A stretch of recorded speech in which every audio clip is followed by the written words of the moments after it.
Good afternoon. It's Wednesday, the 12th of October 2016, just after 1 o'clock. Welcome to UK Column News. I'm your host, Brian Gerrish. With me in the studio, Mike Robinson.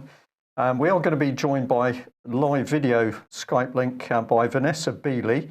We were also hoping for David Ellis from Strategic Defence Initiatives, but we seem to have a little bit of a breakdown there at the moment. We will see whether possibly Dave can join us later. Well, what can we say? We'll just comment briefly on the weather because really the news at the moment requires full attention. But we are very pleased to say that we've got sunshine back here in Plymouth, and reports across the country seem to be reasonable. Sun and cloud in Glasgow, so there you are. Well, Mike, we often say war, war and more war, but this seems to be where we're heading with some confusing politics in UK. Well, this is the first time that we've had Vanessa on the programme since the announcement about the Nobel Peace Prize. So let's talk about this. The Guardian, just to remind everybody, I'm picking on the Guardian in particular here because this was the typical of the coverage just prior to the Peace Prize being given out. The Guardian view on the Nobel Peace Prize, give it to the Syria's white helmets. And as RT pointed out on their coverage on Thursday or Friday last week, quite a lot of the comments on this particular page being removed for some reason, breach of the House rules, whatever that means. Telling the truth, I think. Yeah. Yes, indeed. Vanessa, the reaction to the fact that the White Helmets didn't get the Peace Prize has been pretty spectacular. We'll go through a little bit of that in a second, but really we've got to be pretty pleased that they didn't get it, first of all, and also pretty pleased at the public reaction, which hopefully we had something to do with generating, which clearly made the press coverage on this was such that it was clear that they were top in the running for this, and for them not to get it, this has got to be seen as a success. Yeah, I mean, it was an extraordinary run-up. I mean, I can't remember the last time that we saw a group or an individual receiving such public acclaim from NGOs, from media, from celebrities, from Hollywood, from just about every possible apparatus you can imagine. So, extraordinary promotion of this entity, and equally extraordinary. I mean, leading up to the announcement, I was actually speaking with the real Syria Civil Defense, who were on the night before, Thursday night, were actually incredibly depressed because they were convinced they were going to win this, with the push right at the last minute from the media. But I think what everyone kind of underestimated was the whole truth to power complex. Actually, it's quite nice to call it that. And the public, the tsunami of public opinion, the minute that an article appeared on social media in particular, it was being mobbed. And the comments were coming from all over the world, discrediting the White Helmets. So we saw an extraordinary battle right up to the last minute when, in fact, the Telegraph was even, as you said before, threatening that if the White Helmets didn't get the Nobel Peace Prize, then we'd be endorsing Russia. In other words, it's a veiled threat of war, basically, from the Telegraph, which we know to be intrinsically linked with British intelligence. So, it was quite extraordinary, and I think the elation that everybody felt when that announcement went out, and I was speaking directly to the Nobel Peace Prize watchdog, nobelswill.org, and even they just prior were very down in the dumps, kind of thinking, well, this is ridiculous, but we think they're going to win. And then at the last minute, they didn't, and everyone was a little bit sort of shocked, I think. But then the elation came through, and I think what is important and what we need to work with this impetus is that it shows that there is still the ability of the people, the public, to derail these projects. And I think that is what should give us tremendous energy and hope that we can keep doing this. Well, the other thing that put a wry smile on my face was Radio 4's reaction to it, because they were really asking, well, Colombia's got this, but Colombia hasn't got a peace deal, and they were really, really pretty upset about it. But look, there has been a reaction to this. So before we go and look at the broader political reaction to this, what's the reaction been as far as the white helmets and the campaigns around the white helmets? What's their reaction been to this? Well, their immediate reaction, and the extraordinary thing again, of course, we've seen, throughout the last 5 years, we've seen this incredibly slick process, this marketing process. Every time there is a false flag, we see the Syria campaign and their Manhattan advertising agency that is, connected to them, almost immediately, as if they had one prepared earlier, produce an entire campaign. And this was no different. Almost the second after it was announced that they hadn't won the Nobel Peace Prize, a fundraising campaign was started on behalf of the White Helmets to raise the $1 million prize money that they hadn't won with the Nobel Peace Prize. I mean, this is an extraordinary, I can't even think how to describe it, fraudulent campaign. It was fraudulent right from the beginning. It was a fraudulent campaign for them to win the Nobel Peace Prize when, in fact, the majority of the time they're calling for war. And now, immediately that they were announced losers, in the sense they didn't win the Nobel Peace Prize despite all the backing they had, we as the public are supposed to compensate them the $1 million that they didn't win. Yes. Now, of course, we have compensated them the $1 million they didn't win, and $31 more million, because, of course, Boris Johnson announced last week that he was handing over another $32 million, more money coming from other places. And I suppose the big question in our minds at the moment is what is happening to this money? Because it seems to me that if you want to fund a terrorist organization or a group of terrorist organization, a coalition of terrorist organizations, a good way to get the money in would be to hide it under the guise of humanitarianism. So I think we need to start looking at what's happening to this public money, which is being sent via US aid and UK aid into the White Helmets, and what is it actually being spent on? Absolutely. And actually, somebody sent me something this morning, which shows that the non-humanitarian aid that UK aid is sending, the majority of it, 75%, I think, is going into conflict areas. So this raises a very worrying question. If it's going into conflict areas, then we can recognize that the majority of it will be going to the White Helmets. Then, as you rightly say, what is it being used for? Because the other point that I need to make is on the White Helmet website, they show a very nice infographic of what the money is buying, like fibrillators, like humanitarian equipment. But hold on, rewind a minute, because the real Syria civil defense is being crippled by sanctions that are being imposed by the UK, the EU, and the US against Syria. Are the White Helmets that are supposed to be Syrian, that are heavily promoted as Syrian, are they not included in those sanctions? And if not, why not? And if they are included in those sanctions, where is that money going to? These are the questions that the British public especially should be asking.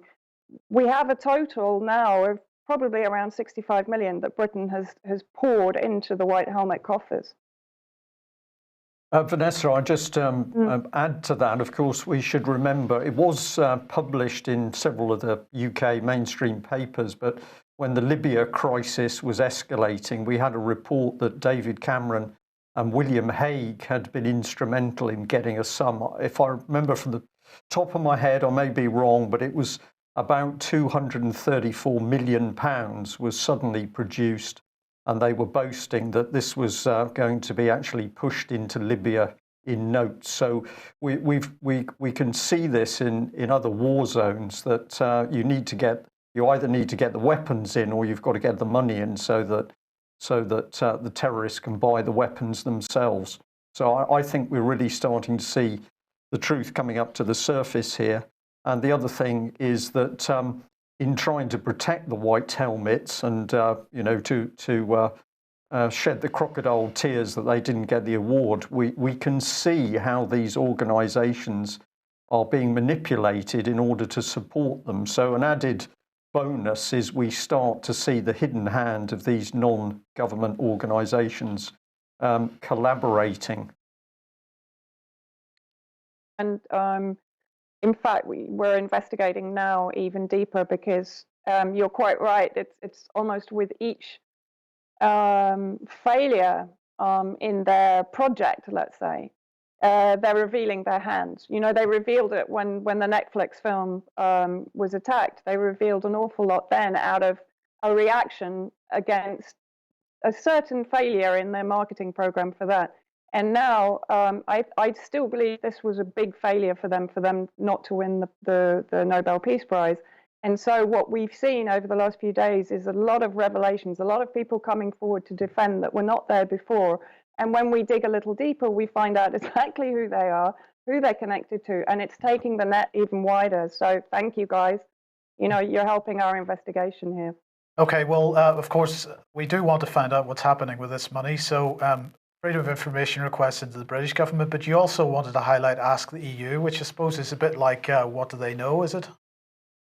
It's a very important weapon that we have. AskTheEU.org. You can basically address a question to the Secretariat General of the EU, and they have to answer you. It's very easy to register. Just go to the website, register yourself. You'll need an address in the EU. I'm not sure whether Britain still counts. We still do. We still do. Okay, so capitalize on it now, and ask the question. Ask, you know, exactly. We want some accountability for where this multi-million funding is going. How is it funding 3,000 operatives allegedly on the ground inside Syria, inside terrorist-held areas? The question needs to be asked, and it needs to be asked as many times as possible, to the point where they really have to start accounting for this, because none of us really genuinely believe that it's going into humanitarian help. It's, you know, the general idea is that, as you said, as what happened in Libya, this is being funneled into arms, equipment, and training for the terrorists that are inside Syria. Yes, well, of course, the reaction has become quite broad. So we'll begin with Matthew Rycroft, who is the UK ambassador to the United Nations, and he was speaking after the Russians, who are currently the president of the United Nations Security Council. I do apologise. So he was speaking at the UNSC last week or a few days ago, and he said, you know, he began by saying, "Normally I begin my statements in this council with the words, 'Thank you, Mr. President.' I cannot do that today." He went on to say, "Your veto today, Mr. President, has only confirmed what we've known for so long. Russia's actions in recent weeks have exposed just how hollow Russia's commitment to the political process is. Today we've seen that commitment for what it really is, a sham. White helmets under direct attack from barrel bombs," this is how he continued, "cluster munitions and incendiary weapons, and that's even before we mention the continued barbaric use of chemical weapons by the regime." So we're sticking with that old chestnut. We continue, "This text that you vetoed was not unreasonable. It called for sensible, overdue steps that would have saved lives, starting with the complete end to the bombardment of Aleppo." And he said, "Thanks to your actions today, Antonio Guterres' job," that's the new head of the United Nations, "will be even harder. And worse still, thanks to your actions today, Syrians will continue to lose their lives in Aleppo and beyond to Russian and Syrian bombing. Please stop now." It was an incredible speech that he gave, and possibly only outdone by Boris Johnson yesterday in this emergency motion put forward by Andrew Mitchell MP. And there were a number of real chestnuts came out of this. Of course, he was criticising the Assad regime. Of course, he was criticising Russia. But one of the things that he said really early on was that Assad and the Russians are carrying out their actions with the help of Iranian-backed militias. So we're also bringing Iran into this. He's complaining about power and water supplies being cut off. He's saying that a tactic of Assad is to besiege a civilian population. But of course, the question is it a civilian population? You can comment on that in a second, Vanessa. He's worried that eastern Aleppo may be completely destroyed by the end of the year. He's accusing Russia of deliberately targeting hospitals. He's saying that's a war crime.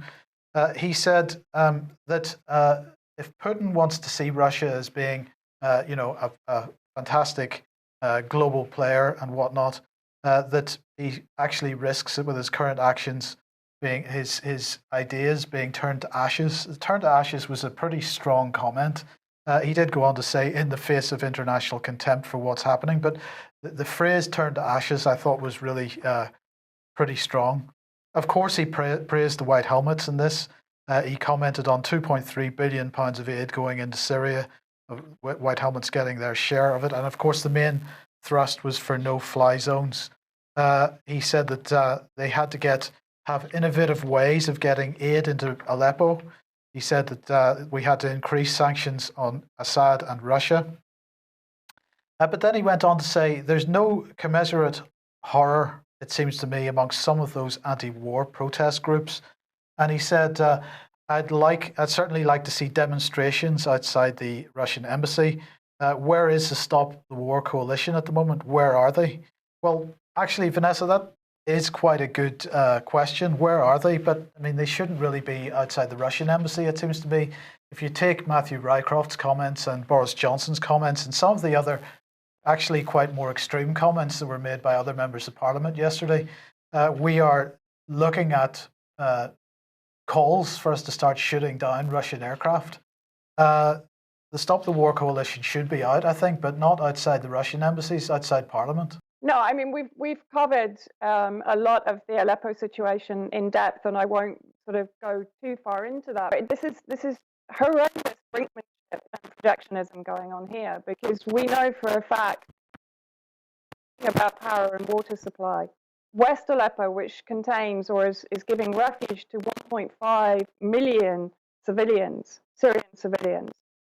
The water supply there has regularly been cut off by the terrorists, by the Western-backed terrorists inside East Aleppo. They've either blown up the water pipes, or we know from testimony that we received when we were there, that they actually dumped the bodies that they'd massacred into the River Quick, which then obviously poisoned it. So there have been deliberate attempts by the terrorists to starve, to deprive the Western Aleppo residents of electricity, of clean water, of food. And by the way, we also forget that a few weeks ago, the Eastern terrorists demonstrating under the Nusra, the Al-Qaeda flags, were demonstrating against the UN humanitarian convoys being allowed, and they didn't want the convoys to come into Eastern Aleppo. So, there's a huge amount of hypocrisy, deceit, and lying going on here, downright lying. The hospital situation, I mean, really, it's almost becoming Monty Python-like. The Al-Quds hospital was bombed to the ground in April 2016. Miraculously, now it's rebuilt itself back to its original state, and it's being shown on Channel 4 videos. I mean, this whole, there was a Channel 4 video that I watched last night where you can actually see one of the operatives take a child out of the hospital against his will. He's protesting. They take him outside, they take off his T-shirt, and then they bring him back in as a victim, presumably of chemical weapon attacks. I mean, it's clear, it's on the video, you can watch it.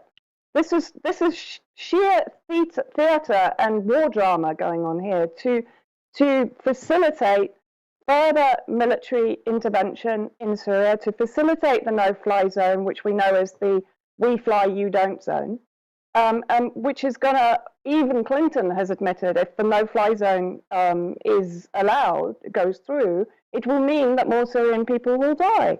So, how much clearer picture do we have that our country or our alliance, the US alliance, is yet again propelling us towards the brink of war? But this war is going to be, it's not going to be the destruction of Iraq or the destruction of Libya. This is going to be a world war fought on Syrian territory. Well, I'm glad to say that David Ellis has joined us. David, what are your thoughts on this? All credit to Vanessa and everybody in her net for exposing this propaganda tool that she's come across here with these white helmets. firstly, the ambassador Matthew and Boris are talking of war because they have to. They're having to talk of war because the EU military union is so vital for the EU project to obtain its treasury that it's clear here that it will pretty much do anything in order to get it. The no-fly stuff basically means there's going to be airstrikes, and at that point, if they're going to try and push Russia into a no-fly or airstrike situation, you're right, that is war, and that's then a whole new ballgame. But all our diplomatic machinery in Whitehall is already well along the way to facilitating that. I've got to say, I mean, this is extraordinary from Boris because he's supposed to be a Brexiter, isn't he? And yet he's actually working here at maximum whatever his capability is in order to give birth to the EU military here in this birthing pool out in Syria. So he's completely inverted here on this, because if he doesn't realise that the only outcome from any escalation or continued unrest in Syria is EU military or EU defence forces or whatever they want to call it now, then he's misinformed or he's inept, one or the other. He can't have his cake and eat it on this. Well, David, in the Telegraph yesterday, we had this article. British troops should play a major role on the ground in Syria, says retired general in exclusive interview. This is General Sir Richard Sheriff, former Deputy Supreme Allied Commander of NATO. He's saying that government has their heads in the sand. And he's saying that the notion of large-scale occupations by Western troops of Muslim countries is off the radar scale. But what is not off the radar scale is proper capacity building, and by that I mean proper training. Let's be clear, this is going to need an international effort, and arguably the international effort should be led by the most powerful Western democracy of all, which is America. But Britain can certainly play a role in that. To train properly, you've got to be able to commit troops, because the whole principle of training other armies is that you live alongside them, and if necessary, you've got to be prepared to fight alongside them, or at least advise them.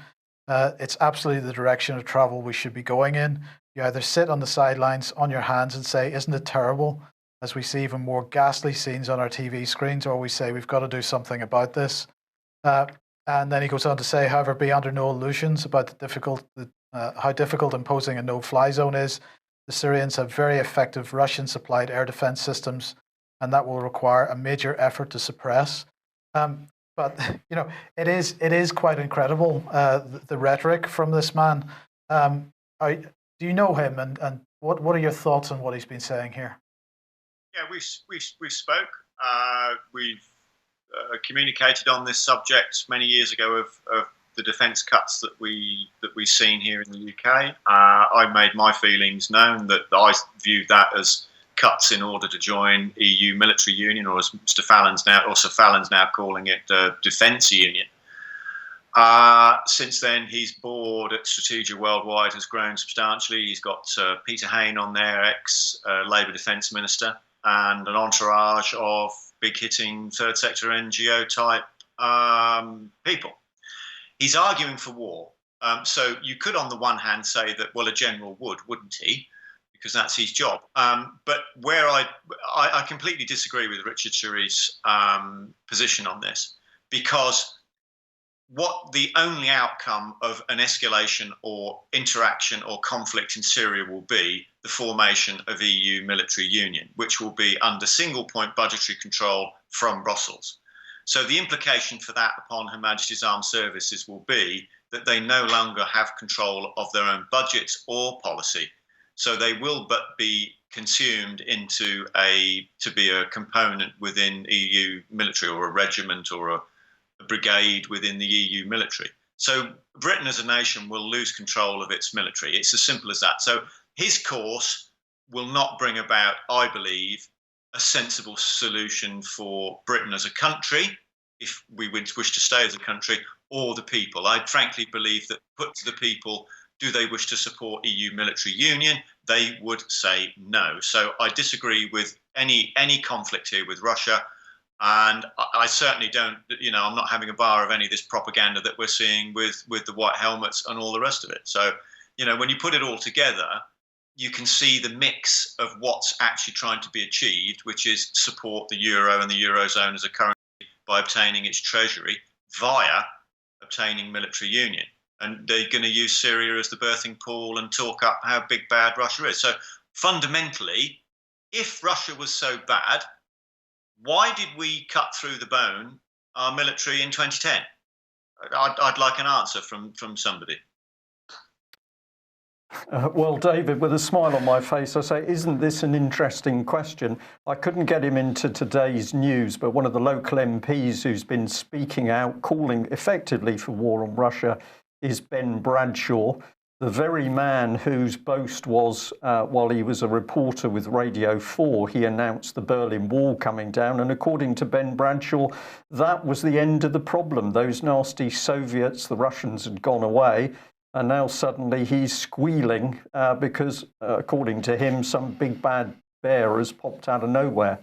To come back to the military man we've just had on screen, what I pick up is this immensely dangerous rhetoric. He's talking about suppression of Russian ground-to-air weapons. Well, suppression is a very nice term. What it really means is he's got to take those out. That's got to be an overt attack on Russian forces, so nothing nice about that. But he doesn't seem to realise these cuts that have taken place around him. So we have generals, we've got some senior members of the Royal Air Force and the Royal Navy talking as if Britain still had capable and sizable defence forces, armed services. That is no longer the case, as you say. But what is it with these people? They're living in bunker mentality. They've been reframed, or they're incompetent. I think a lot of it is that basically their mental acumen has been weighed down by the gold braid and the medals, and they no longer can actually think sensibly about what Britain's force levels are. I could say more, I probably won't. Okay. Right. Now, of course, who is covering this in an honest way? Vanessa, you wanted to highlight Murad Gazdiev here. Yeah, I mean, you know, he's RT sort of really led the charge leading up to the Nobel Peace Prize announcement, in the sense that they had us on crosstalk to discuss the white helmets, and it was a very unusual format, actually, for Peter Lavelle, in a sense that it was more like a panel discussion. And then RT themselves put Murad Gazdiev, one of their best reporters, back into Aleppo. And he interviewed the real Syria Civil Defense. He interviewed the Aleppo Medical Association, you know, very much reiterating the ground we had covered, but it was fantastic to have it on a mainstream platform like RT. And Murad is actually still there right now. He's putting out reports daily, very sort of short, succinct reports, but very chilling ones. One of the recent ones he showed, he went right to the sort of the front lines between West and East Aleppo, where the people are being battered by the hell cannon, by the gas attacks, which, by the way, are coming from the terrorists in East Aleppo. Nusra Front took over the chemical factory in Aleppo in 2012. And although the factory was destroyed, those ingredients were stolen by Nusra and have been distributed along with additional ingredients that came in from Turkey to the terrorist factions in and around Aleppo and Idlib. So the chemical attacks are coming, and they're well documented that they're coming from the terrorist areas into the civilian areas, not only in western Aleppo city, but in the surrounding countryside also, in Al-Zara, in Nubal, and places like that. And so Murad is doing a great job of demonstrating exactly what is going on there. His shot yesterday, where he said, okay, let's have a look at the flags that are flying over at East Aleppo, where we're being told that this is only moderate rebels and civilians. And they zoomed in with the camera, and the only flags that you see are Nusra and ISIS, the black flags. And this is being reiterated again by people living in West Aleppo. There's a young Frenchman, Pierre Lecourf, who's working as a volunteer right on the front lines again. And he said the same thing on Sunday Wire on Sunday night. He said, listen, the only flags that you see are black flags, which are Nusra or ISIS. So, you know, this in itself just makes a mockery of the narrative that's coming out of British government or Western media but particularly from the UK government and the US government. Just before we move on from this, this might be a difficult question to ask, and I'm kind of hijacking it a little bit here, but why do you think the Russians aren't making more of the white helmets situation and trying to use that for a bit of political capital themselves? I think, Dr. Al-Jafri, the Syrian permanent representative at the UN in New York, actually did expose them the other day. I don't know if you saw that, when all of our incredibly professional diplomats walked out just before he started speaking. They missed out on the interesting part, which was where he exposed James Le Mesurier, the British mercenary trainer, military trainer, just recently given the OBE in June 2016, who is British intelligence training, military intelligence training the White Helmets. And this is a very important point to make. We're talking about the EU army here. You have a top operative here. James Le Mesurier is somebody that has incredibly strong ties to the majority of the high-profile private security firms like Blackwater, which is now Academy, Constellus Group, Good Harbor International, which is Richard Clarke, Bush's terror advisor. You have a guy here who's really top flight operative, and he is in charge of the training of a humanitarian CEO. I don't think he's training them on humanitarian issues. I think he's training them militarily. So you already have the EU army inside Syria under the guise of the White Helmets. And if you look at the RAND paper on the new form of warfare, which is swarming, this perfectly coincides with that. It's small military groups, specially trained, being deposited into strategic areas inside a target nation. That's exactly what you have with the White Helmets, but not only the White Helmets. If you look at Israel's involvement in the Golan Heights, the same thing.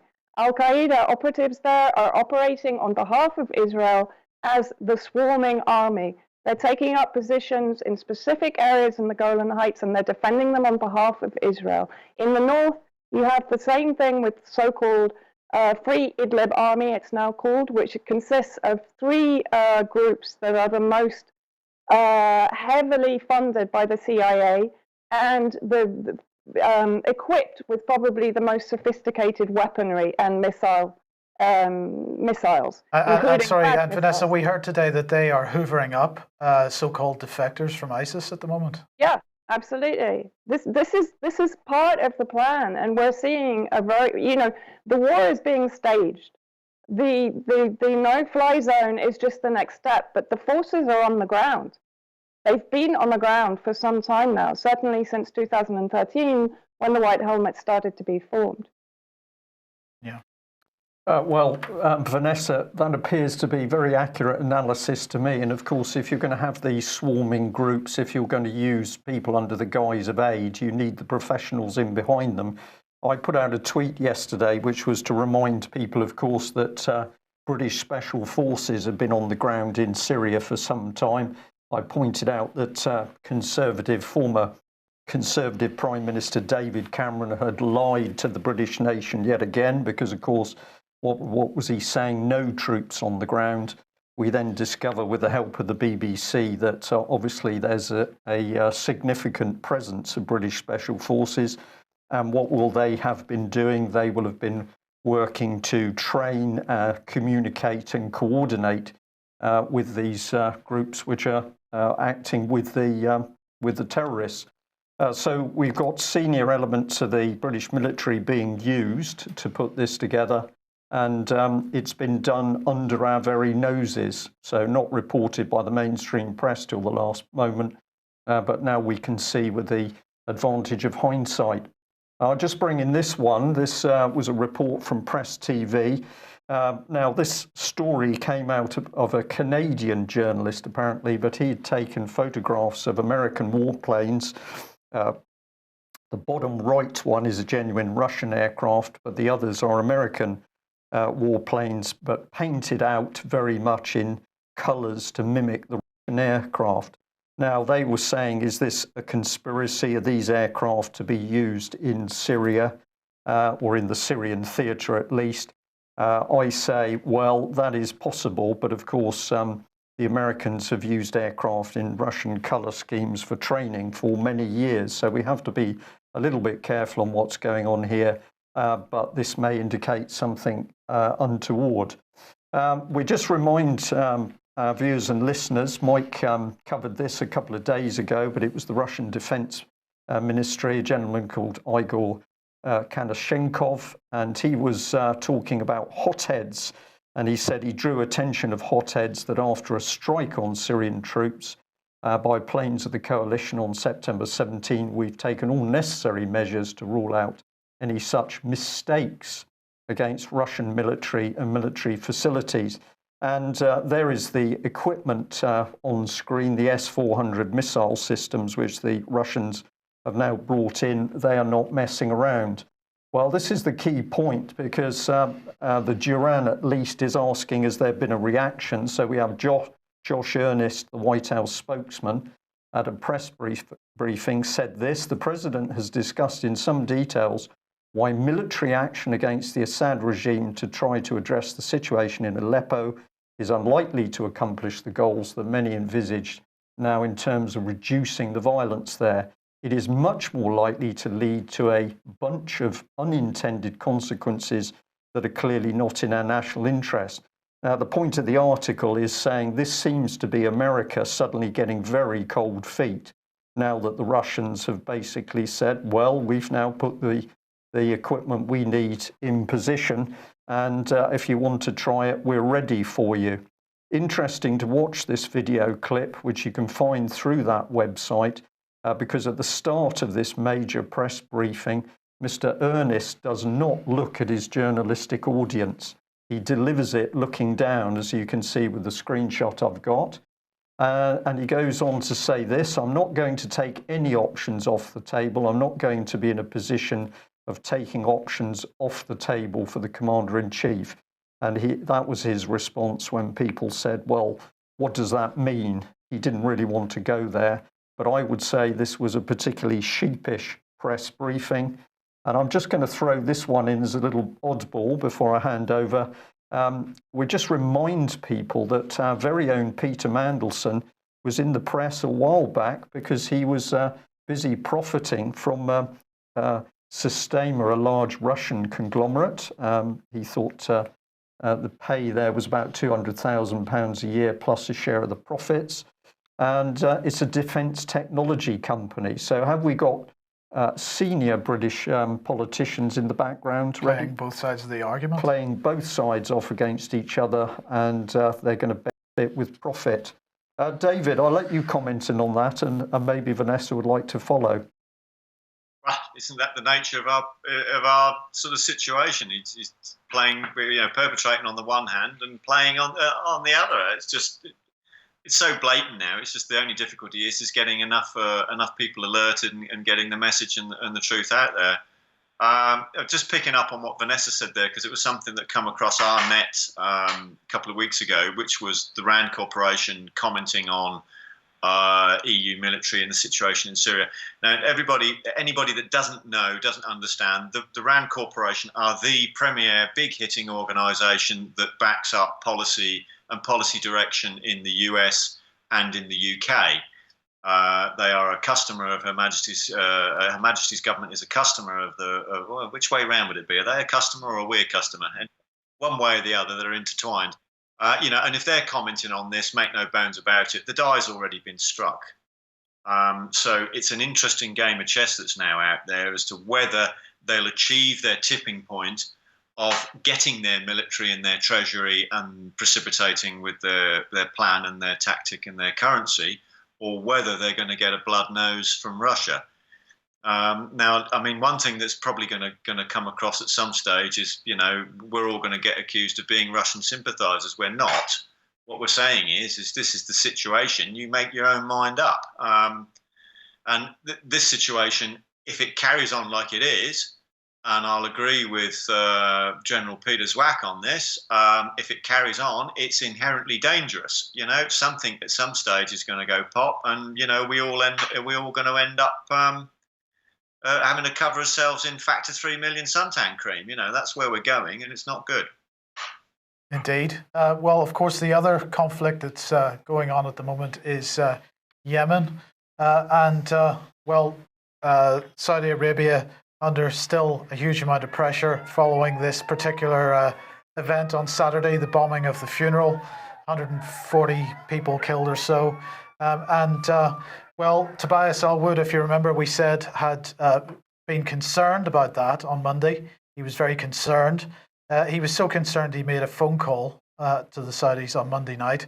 But apparently he was sitting beside Boris yesterday during the speech in Parliament, but apparently he's had to go scuttling off to Saudi today because the pressure continues to build. On Monday, he said, "We urge all sides to recommit to political talks and to implement a cessation of hostilities." And I'm suggesting that what he was really saying was, in the meantime, Saudi Arabia is a valued customer for British arms and munitions, so he's scuttled off over there to deal with that issue. And of course, BAE Systems did issue a statement saying that discussions between BAE Systems, the UK government, and Saudi Arabia are progressing. We're working to define the scope and terms of the next 5-year Saudi-British Defence Cooperation Programme. I'm going to ask both for comment, but Vanessa, beginning with you, what's your take on the sort of response to what Saudi did at the weekend? Is there traction being gained against this whole Yemeni business at the moment? Traction being gained in the sense of ending the war of aggression? Exactly, because even the BBC is forced to admit that most of the civilian casualties are being caused by the Saudis. Well, that's really good of them, 18 months into into a genocide. No, I mean, fundamentally, no. You know, we're not saying. I see it very much that in the case of two illegal terrorist states, which are Israel and Saudi Arabia, they are allowed to kill with impunity purely and simply because of the UK and US and EU interests, which boils down to the military-industrial complex. And with Israel, obviously, they are the US military base inside the Middle East. And Saudi Arabia is producing the terrorist army that they need to overwhelm Syria. So, you know, their interests are so interconnected. Plus, then we have the energy and geopolitical interests that the States and the UK and EU have inside Yemen, which are the gas and oil resources that are there. So no, I don't see how we're not seeing any outrage. I mean, we see more outrage over alleged false flag human rights violations inside Syria than we've seen over a true human rights violation on a regular basis. But you know, on Saturday, the death toll, by the way, is mounted to well over 400. That, in all honesty, will probably be well over 700. I was speaking to people there yesterday, purely because those that were injured are bleeding to death on the streets because of the UN genocidal sanctions that have been imposed on 27 million Yemenis illegally based on Resolution 2216, which is totally founded on the context or the pretext of the legitimacy of Mansour Hadi, ex-President Mansour Hadi, who had resigned twice before he fled to Riyadh to encourage them to bomb his own people to reinstate him after he had resigned. We also, I mean, a very important point to make here is that why this happened, why I believe this happened, is because Yemeni to Yemeni dialogue has been ongoing. And the Yemeni people and the Yemeni parliament quorum had voted to create the political council, which is a legitimate government under Yemeni constitutional laws. And it received the support of millions. This was not some Photoshop shot that was used in Syria. This was genuine. Millions of people went on the streets of Sana'a, the capital, to support the political council that is a coalition between Ali Abdullah Saleh and Ansarullah. This is an official government. The UK government is making the statement that they do not recognize this government and that they are forcing the Yemenis to go back down the route of negotiation with the UN that is already imposing genocidal sanctions on these people. 10,000 Yemeni children have died of treatable diseases because the UN is enforcing sanctions that should only be against 5 named individuals, but instead is being used against 27 million Yemeni people. I mean, this is one of the most supreme crimes of our age, that what is happening in Yemen. Just before we ask David for comment, is there any news or any indication yet of how many Yemeni government officials were killed in that? Because it was obviously related, a relative of one of them that was being buried. Is there any news about if any of the senior so-called Houthi individuals were affected by it? Vanessa? I'm not actually aware of any government officials that were killed in that. I could be wrong. It's not something I've actually investigated yet, but I will have a look at it. Yeah. But it was way more. You're right. It was a funeral of a former politician. But the majority of the deaths were civilians, and the majority of the injuries were civilians. And of course, it was the Saudi double tap. They bombed once, and then when people rushed to try and rescue their relatives, their families, their friends, they bombed again. And so, this was a callous massacre of civilians inside Sana'a. And I was told it was actually in retaliation for the fact that the Yemeni forces, the Ansarullah forces, had a few days previously killed various Saudi commanders and mercenaries in Marib province in Yemen. So, of course, the Saudi reaction, which is exactly the same as the Israeli reaction, is to immediately target civilians in a revenge killing. But we also have to remember that our military advisors, the UK and the US, our military advisors are in the control and command center in Riyadh, dictating the target. So I don't accept that the British government is unaware of which targets Saudi Arabia is hitting with the bombs that we are supplying and the States are supplying. Which is exactly the point you made the other day. Yep. Shall we? We'll just move on. We have an eye on the time, so we'll just carry on through. A key point that's come out in our news today is that people can make a big difference the moment that they speak up, the moment they start talking to other people. The truth spreads, exposure of what's happening is key. So we'd like to say we're getting a very good response at the moment with setting up new groups around the British Constitution group. We've got another rule of law forum coming up here in Totnes. This is obviously a local one for Devon, but we can go further afield because there's a network also forming. This is for Shropshire, Telford area. So if you're listening or watching us today from that location, we'd like to hear more from you.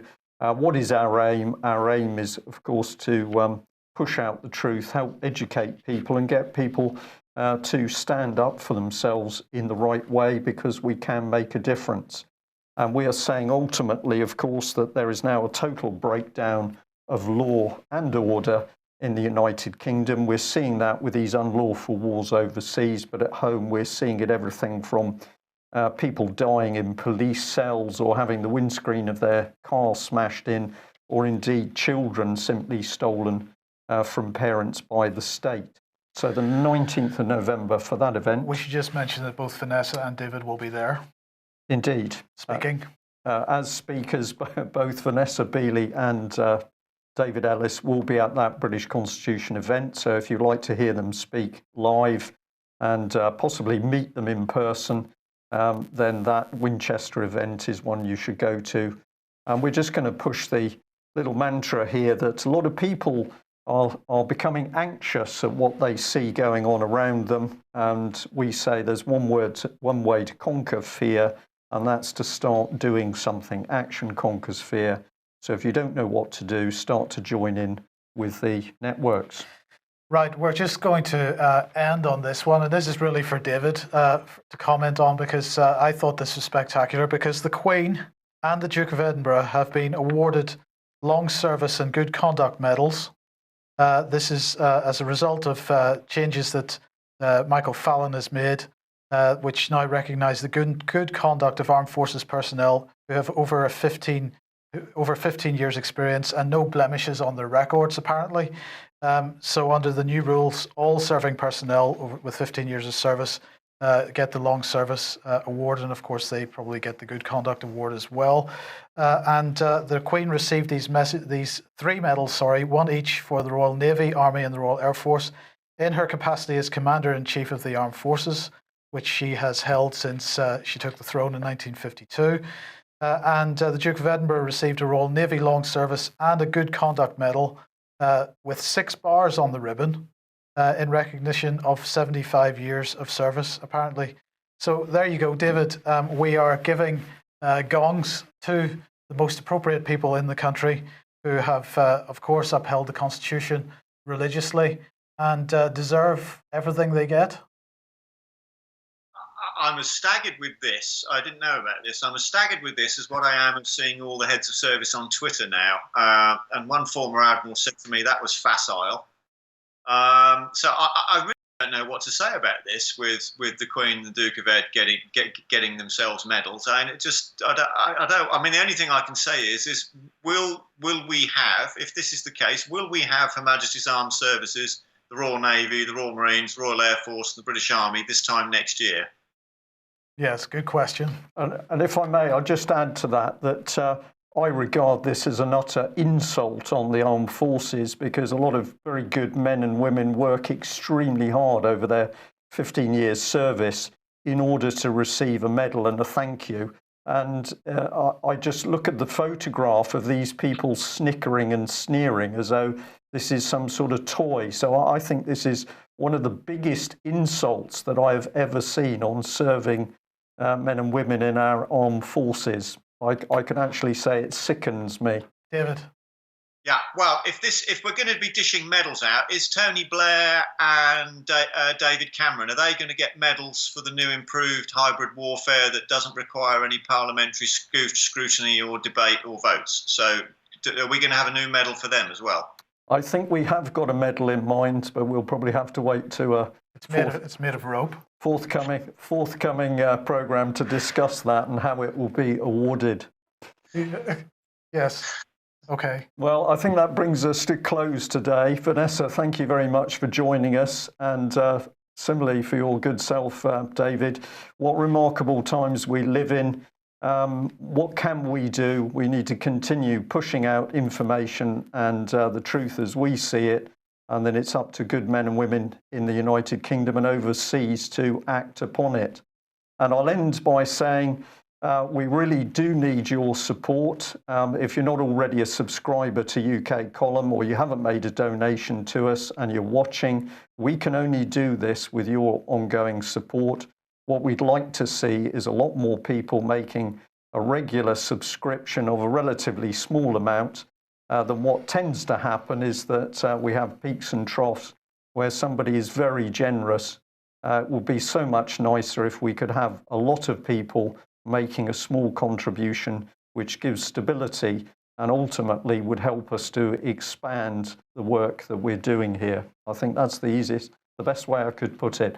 But thank you, all of you who are contributing to UK Column at the moment. Thank you for your support, and we'll continue. We'll be back at the same time tomorrow. Bye-bye. Bye-bye.